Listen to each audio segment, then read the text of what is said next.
Hello everyone, कैसे हो आप सभी लोग। आई होप कि आपकी ट्रेडिंग जर्नी काफ़ी सही चल रही होगी। और आज के इस वीडियो में मैं आपको मंडे के लिए एनालिसिस बताने वाला हूं कि मंडे के दिन निफ्टी 50 में क्या क्या पॉसिबिलिटी है, हमें किस डायरेक्शन में रह के ट्रेड करना चाहिए।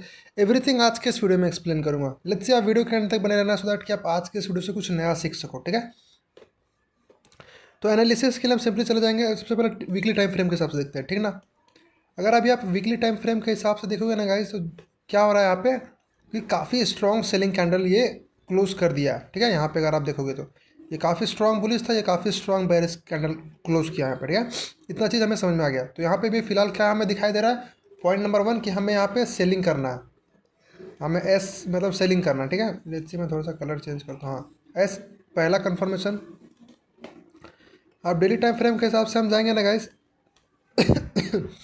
तो हमें क्या दिखाई दे रहा है कि यहाँ पे एक स्ट्रॉन्ग सेलिंग कैंडल भी इस एरिया के आसपास क्लोज किया। अगर आपने मेरा पिछला एनालिसिस वीडियो देखा होगा ना, तो मैंने बताया था कि इस एरिया तक यहाँ पर आने का चांसेस काफ़ी ज़्यादा हाई है, लास्ट सपोर्ट एरिया इस एरिया के आसपास। ठीक है, बट यहाँ पे गैप डाउन खुल गया था गाइस, तो उसको कैप्चर करना थोड़ा पॉसिबल नहीं था। ठीक है, हमें यहाँ पे क्या चीज़ दिखाई दिया कि वीकली में हमें सेलिंग करने का प्लान है, डेली में हमें सेलिंग करना है। ठीक है, सेलिंग करना है। दो टाइम फ्रेम हमने देखा कि हमें क्या करना है, सेलिंग करना। ठीक है, अब जो नेक्स्ट सपोर्ट एरिया हमें फाइंड आउट करना है। अगर हम नेक्स्ट सपोर्ट एरिया देखेंगे ना गाइस, तो कहीं ना कहीं ये एक नेक्स्ट सपोर्ट एरिया यहाँ पे बन सकता है। ठीक है, यहाँ पे क्योंकि लास्ट बार इसी जोन का ब्रेकआउट आया था, जो इतना अच्छा खासा यहाँ से बाइंग आया था।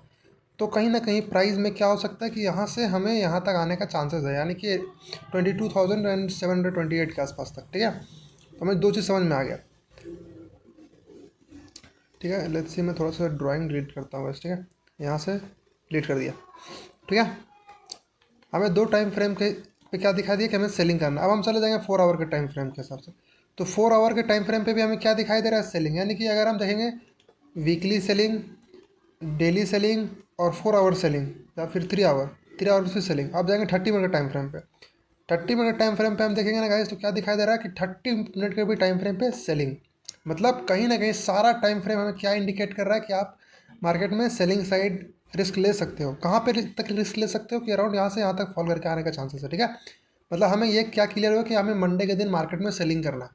ठीक है, अब हम सारे ड्राइंग्स को रिमूव करते हैं। लेट्स सी मैं यहाँ पे कितने का यहाँ का 20,730। ठीक है, मैं इस लाइन को ड्रॉ कर लेता हूँ। यहाँ पे मैं सारे ड्राइंग्स को पहले रिमूव करता हूँ, रिमूव 15 ड्राइंग्स। और कहीं ना कहीं प्राइस क्या था, यहाँ तक आने का चांसेस था, इस एरिया तक है, क्योंकि हमने यहाँ पे सपोर्ट देखा था। ठीक है, अब ट्रेड कैप्चर करने के लिए सिंपली चले जाएंगे 5 मिनट के टाइम फ्रेम पे। अगर आप 5 मिनट का टाइम फ्रेम देखोगे ना गाइस, तो कहीं ना कहीं मार्केट में एक अच्छा खासा फॉल आने का चांसेस है यहाँ पर। ठीक है, अभी हमें क्या दिखाई दे रहा है गाइस कि मार्केट में एक अच्छा खासा यहाँ पे ट्रेंड लाइन आ रहा था इस एरिया के आसपास। देखोगे तो यहाँ से मल्टीपल टाइम इस एरिया पर टच किया, यहाँ से सेलिंग, यहाँ से सेलिंग, फिर यहाँ से सेलिंग आया था, यहाँ पे सेलिंग आया था, और कहीं ना कहीं प्राइस इस एरिया के आसपास आया, और देन यहाँ पे मार्केट क्लोज हो गया। ठीक है, अब सपोज करो मंडे के दिन क्या होता है कि मार्केट साइडवेज खुल जाता है। सपोज करो साइडवेज खुलता है इस एरिया के आसपास, साइडवेज खुल जाता है। ठीक है, साइडवेज इधर कहीं पे, और साइडवेज खुलने के बाद अगर गाइस इस लेवल को नीचे क्लोज करता है ना, कोई भी कैंडल इस जोन से नीचे यहाँ पे, देन आप यहाँ पे मॉर्निंग में ट्रेड प्लान कर सकते हो। काफ़ी अच्छा खासा मार्केट यहाँ से फॉल करके यहाँ तक आने का चांसेस होगा। ठीक है, अब आप जितना देर तक होल्ड कर सकते हो, इस एरिया के नीचे क्लोजिंग आना चाहिए। ठीक है, तभी अब हमें प्लान है कि सपोज करो मार्केट यहीं पे खुलता है साइडवेज, और साइडवेज खुलने के बाद एक अच्छा खासा यहाँ पे ग्रीन कैंडल बना देता है, तो पैनिक नहीं करना है। हमारे पास जो नेक्स्ट सेलिंग एरिया है कहाँ पे है, इस एरिया के आसपास हमारे पास एक नेक्स्ट सेलिंग जोन है यहाँ पे। ठीक है, इस एरिया के आसपास।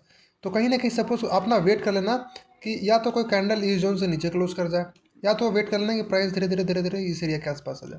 अगर इस एरिया के आसपास आता है ना, तो आप यहाँ पे सेलिंग साइड के ट्रेड प्लान कर सकते हो। आपका असल क्या हो, कैंडल का हाई या फिर जोन के ऊपर का भी असल प्लान कर सकते हो। मतलब इस एरिया के आसपास आप ट्रेड करो तो आपका छोटा असल बनने का चांसेस काफ़ी ज़्यादा हाई होगा। ठीक है, क्योंकि ये सेलिंग एरिया है, ऊपर से सारा टाइम फ्रेम में क्या करता है, सेल करो सेल करो सेल करो सेल करो। तो ये एक सेलिंग जोन है यहाँ पे, तो यहाँ पे सेलिंग साइड का रिस्क आप प्लान कर सकते हो। ठीक है, अब सपोज करो इसका ब्रेकआउट आ जाता है, तो आपको घबराना नहीं, आपको वेट करना होगा फिर कि बाइंग साइड का ट्रेड प्लान करने के लिए, क्योंकि मार्केट बाइंग में ऑल्दो है नहीं, लेकिन थोड़ा बहुत बाइंग देखने को भी मिल सकता है अगर इसका ब्रेकआउट आता है तो। ठीक है, अब आई होप कि आपको समझ में आ रहा होगा।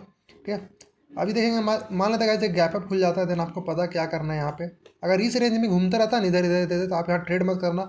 या तो आप इस जोन से नीचे क्लोजिंग का वेट कर लेना, या तो आप इस एरिया तक आने का वेट करना। बीच में ट्रेड मत करना। बीच में अगर आप ट्रेड करोगे, मैक्सिमम चांस होगा कि आपका सिर्फ लूजिंग होने वाला है। ठीक है, तो ध्यान रखना इस बात को। आई होप कि आपको आज की इस वीडियो से काफ़ी कुछ नया सीखने को मिल रहा हो। मिलता हूँ आपसे अगले एनालिसिस वीडियो में।